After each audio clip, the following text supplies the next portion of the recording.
एक समय की बात है। वीरपुर गांव में एक भाई और एक बहन रहते थे।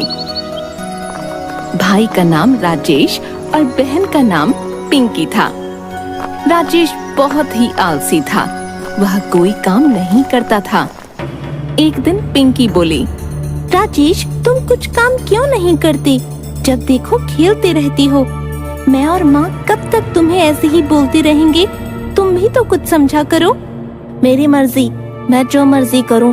मैं तुमसे छोटा हूँ, जो मेरा दिल करेगा मैं वही करूँगा। जब मेरा समय आएगा तब काम कर लूँगा। तभी राजेश की माँ आई। राजेश, ऐसे बात कर रहे हो तुम अपनी बहन से? चलो माफी मांगो, वो तो तुम्हें सही ही कह रही थी। राजेश को गुस्सा आ गया और वह घर से बाहर चला गया।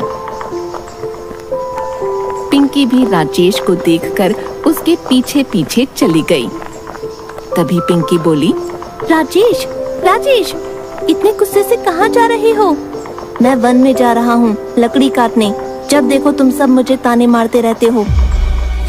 और इसी तरह पिंकी राजेश का पीछा करते करते वन में पहुँच गई।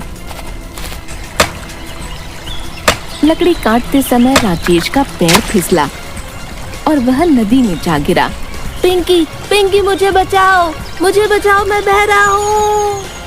राजेश, राजेश, राजेश, राजेश, पिंकी, राजेश पिंकी, उसी नदी में बहता हुआ चला गया दूसरे किनारे पर।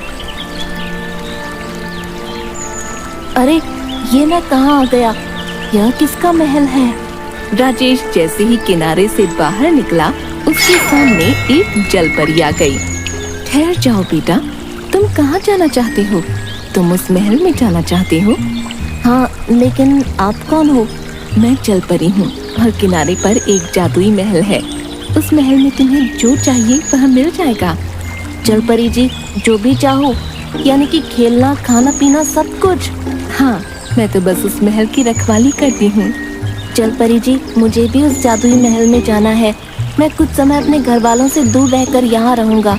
मेरे घर वाले तब मुझे समझेंगे। तुम महल में तो रह सकते हो, लेकिन मेरी इजाजत के बिना बाहर नहीं आ सकते। हाँ जलपरी जी, ठीक है। तभी राजेश महल में चला गया और तभी महल का दरवाजा बंद हो गया। कितना सुंदर और बड़ा महल है। अब तो मैं बड़े मजे से रहूँगा, खाऊंगा और पीऊंगा। तभी राजेश महल से बोला, जादुई महल, चलो मुझे सोना है। एक सुंदर सा पलंग दे दीजिए।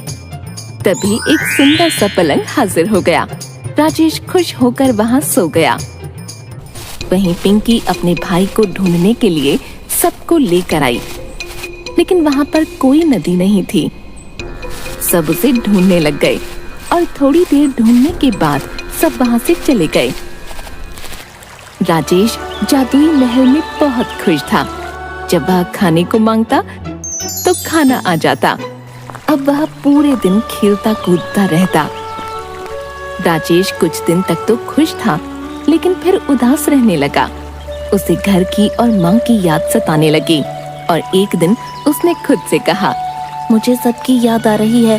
मैं इतने दिनों से यहाँ हूँ, सब बहुत परेशान हो रहे होंगे। मुझे जाना चाहिए। तभी राजेश महल से बाहर निकलने लगा तो उसे सूर का झटका लगा और बहुत दूर जाकर गिरा।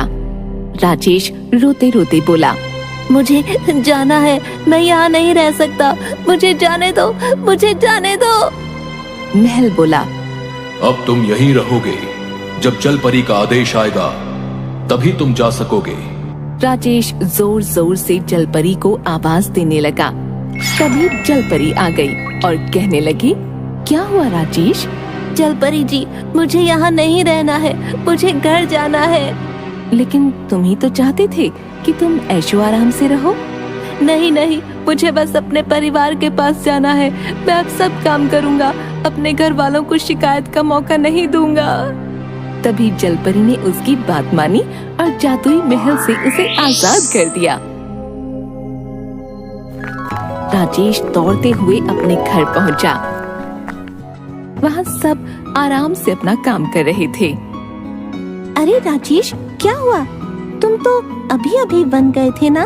लकड़ी काटने मैं भी तुम्हारे साथ ही थी, लेकिन तुम दिखे ही नहीं तो मैं वापस आ गई। राजेश सोचने लगा। मैं तो काफी दिन से घर से बाहर था, जादुई महल में था, लेकिन पिंकी ऐसा क्यों बोल रही है कि मैं अभी गया था? राजेश को पता चला कि वह जब तक जादुई महल में था, समय वहीं रुका हुआ था। पिंकी सब कुछ भूल चुकी थी, इसलिए किसी को पता नहीं चला यह सब जादुई महल का जादू है। यह सिर्फ राजेश ही जानता है।